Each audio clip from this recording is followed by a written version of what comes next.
নমস্কার সবাইকে। আমি আপনাদের দ্য শিলিগুড়ি রাইডার।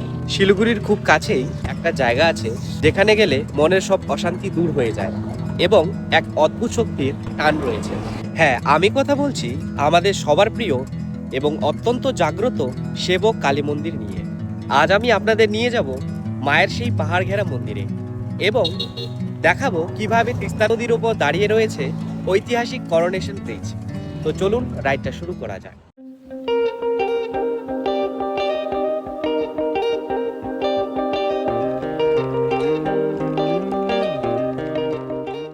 শিলিগুড়ি থেকে সেবকের এই রাস্তাটা যতটা সুন্দর ঠিক ততটাই কিন্তু চ্যালেঞ্জিং।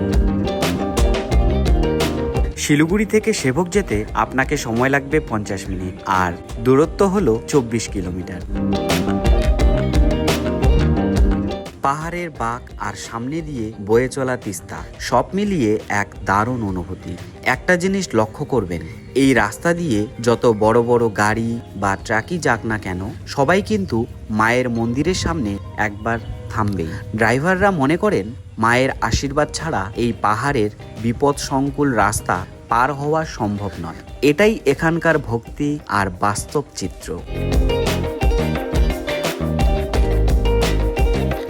এখন আমি বেঙ্গল সাফারি পেরিয়ে ধীরে ধীরে সেবকের দিকে এগোচ্ছি। এই রাস্তার পাশে একটা জিনিস খুব লক্ষ্য করবেন, রাস্তার ধারে বারবার এলিফ্যান্ট ক্রসিং এর সাইনবোর্ড দেখা যায়, কারণ এই পুরো জঙ্গল এলাকাটা হাতিদের চলাচলের জন্য খুবই পরিচিত। তাই এখানে গাড়ি চালানোর সময় একটু সাবধানে চলতে হয়। আবার কিছু জায়গায় লেখা আছে এখানে দাঁড়াবেন না, কারণ এই পাহাড়ি রাস্তাগুলো যত সুন্দর ঠিক ততটাই কিন্তু ভয়ানক।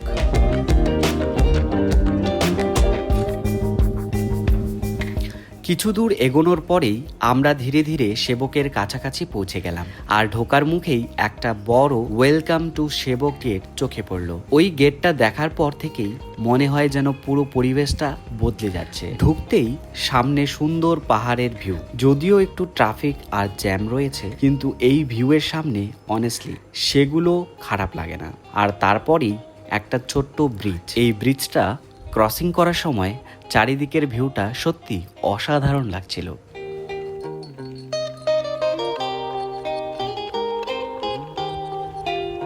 কিছু দূর যাওয়ার পর একটা রেলগেট পড়ল আর রেলগেট ক্রস করার পরেই ডান দিকে প্রথমবার চোখে পড়ল তিস্তা নদী। সত্যি বলতে এই মুমেন্টটা ক্যামেরার থেকে চোখে বেশি সুন্দর লাগছিল। নিচে তিস্তা নদী আর তার পাশ দিয়ে ব্রিজের উপর দিয়ে চলে গেছে রেলওয়ে লাইন। পুরো জায়গাটা একদম সিনেমেটিক ফিল দিচ্ছিল। তারপর আঁকাবাঁকা পথ ধরে এই সুন্দর ভিউ দেখতে দেখতেই আমরা ফাইনালি পৌঁছে গেলাম আজকের ডেস্টিনেশন, মানে সেবক কালী মন্দিরে।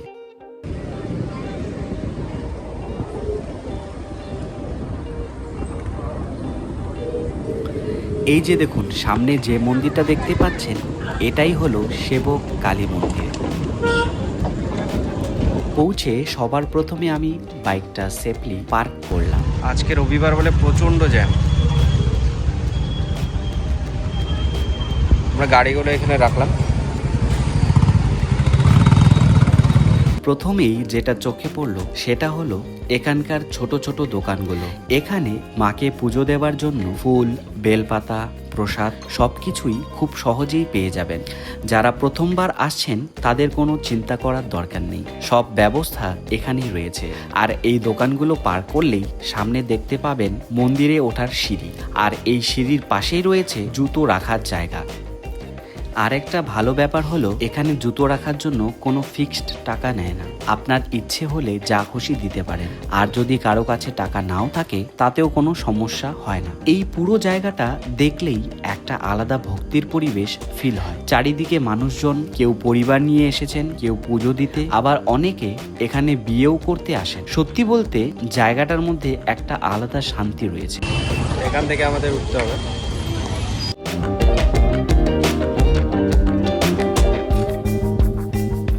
তো চলুন এবারে সিঁড়ি দিয়ে উপরে উঠা যাক। সিঁড়ি দিয়ে উপরে উঠতে উঠতে দেখলাম মাঝে মাঝে ছোট ছোট রেস্টিং পয়েন্ট রয়েছে। বিশেষ করে যারা বয়স্ক মানুষ রয়েছেন তাদের জন্য এটা খুব হেল্পফুল। একটু উঠে রেস্ট নেওয়া, আবার উপরে ওঠা, এভাবে খুব কমফোর্টেবল ভাবে উপরে যাওয়া যায়।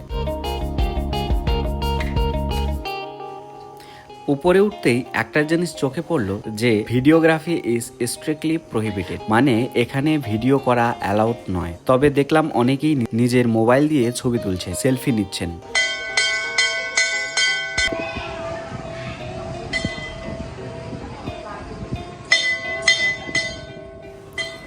সত্যি বলতে গেলে ক্যামেরাটা একটু লুকিয়ে আমি একটা ছোট্ট ক্লিপ নিয়ে নিলাম, কারণ ভেতরে তখন একটা বিয়ে হচ্ছিল আর তাদের ভিডিওগ্রাফি অ্যালাউড ছিল। তারপর সেখানে কিছুক্ষণ শান্তভাবে দাঁড়িয়ে মায়ের কাছে প্রার্থনা করলাম। মাকে নমস্কার করে ধীরে ধীরে নিচের দিকে নামতে শুরু করলাম।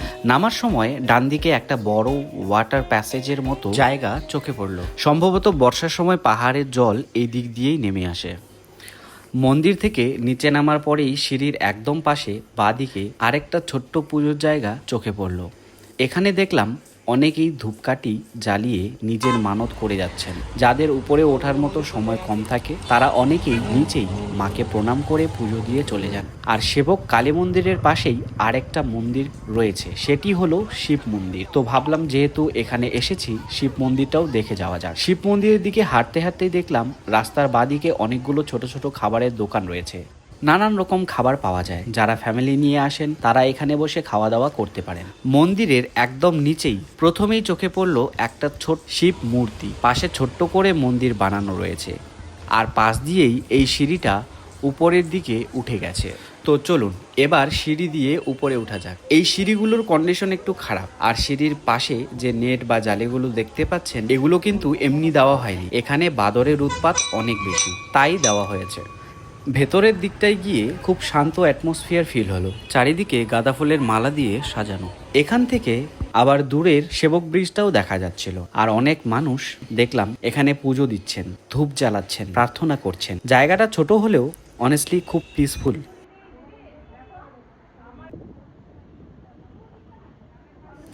এখান থেকে চারিদিকের ভিউটাও বেশ ভালো দেখা যায়। দূরের পাহাড়, নিচে রাস্তা, গাড়ি চলাচল সবকিছুই কিন্তু একদম ক্লিয়ার দেখা যাচ্ছিল।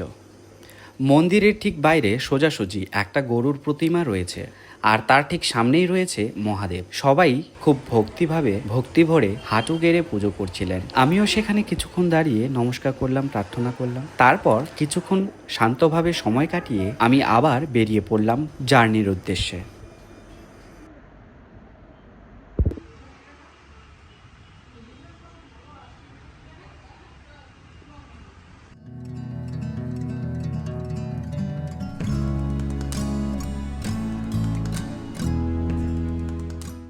মন্দির দর্শনের ঠিক পরেই আমরা দেখব বিশাল করোনেশন ব্রিজ।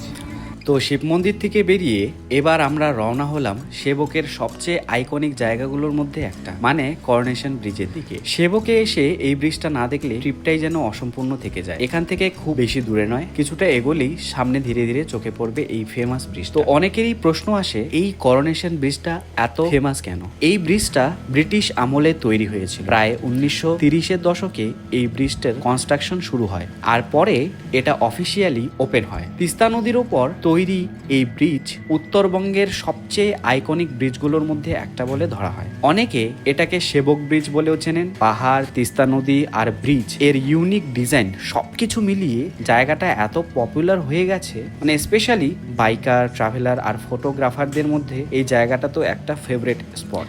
আর সত্যি বলতে গেলে সামনে থেকে দেখলে বোঝা যায় ক্যামেরার থেকে রিয়েল লাইফে ব্রিজটা অনেক বেশি বিউটিফুল লাগে।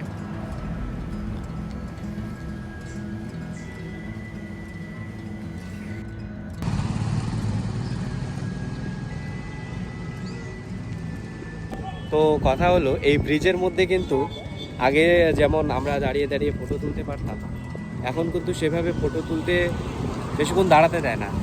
কারণ রিজনটা হলো এর আগে এখানে বহুবার অনেক মানুষ এখান থেকে নিচে লাফিয়ে নিজের প্রাণ দিয়েছে আর কি, মানে সুইসাইড করেছে। ওই জন্য আমাদের এখন কিন্তু এখানে বেশিক্ষণ দাঁড়াতে দেয় না। এই যে দাঁড়াইলে পিছনে দেখুন, উনি কিন্তু আমাদের বলে দিচ্ছেন যে এখানে বেশিক্ষণ দাঁড়ানো যাবে না, তোমরা দাঁড়াতেই চলে যাবে। তো যাই হোক, আমি কয়েকটা শ্যুট নিয়ে নিছি, ওটা দেখিয়ে দেবো।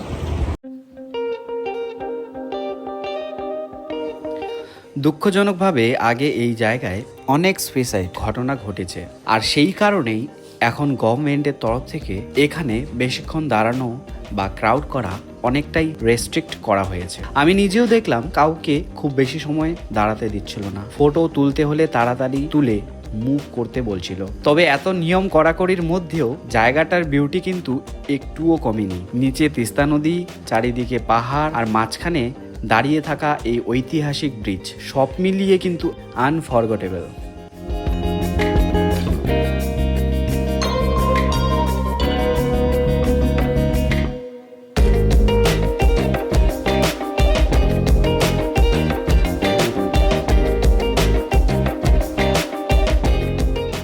মায়ের কাছে সবার জন্য প্রার্থনা করলাম যাতে সবাই সুস্থ থাকেন এবং শান্তিতে থাকেন।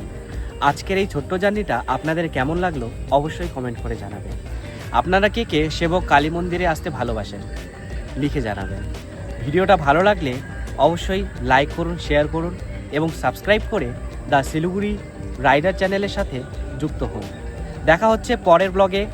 ভালো থাকবেন, সুস্থ থাকবেন। জয় মা কালী।